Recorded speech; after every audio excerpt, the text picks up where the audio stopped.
بسم اللہ الرحمن الرحیم۔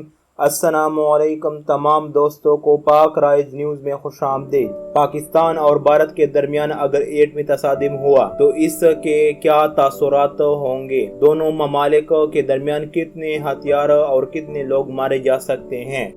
مزید ڈسکس کرنے سے پہلے اگر آپ لوگوں نے ابھی تک ہمارے چینل پاک رائز نیوز کو سبسکرائب نہیں کیا ہے تو ابھی سبسکرائب کریں اور ساتھ ہی بیل کا آئیکن بھی دبائیں تاکہ ہر نئی آنے والی ویڈیو اور اپڈیٹس آپ لوگوں کو مل سکے۔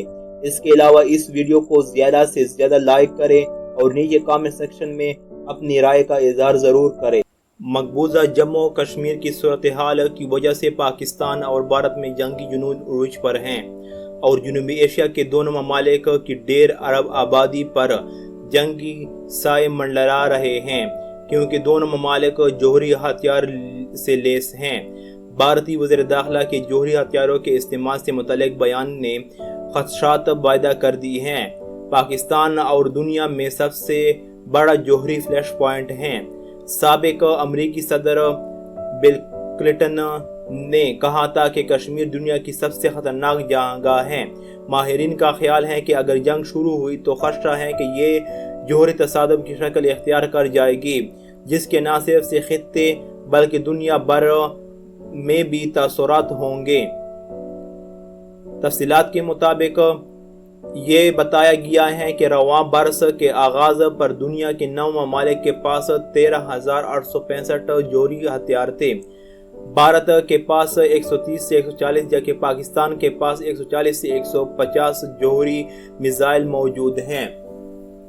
دونوں ممالک کے پاس طویل فاصلے کے میزائل بھی ہیں۔ 2014 کے ایک مطالعے کے مطابق دونوں ممالک کے درمیان اگر جوہری جنگ ہوئی اور اس میں 15 کلو ٹن کے 100 بم استعمال ہوئے تو 2 کروڑ 10 لاکھ افراد ہلاک ہو سکتے ہیں۔ ان دھماکوں سے 50 لاکھ ٹن دھواں فضا میں داخل ہوگا اور زون کی جلی بری طرح متاثر ہوگی۔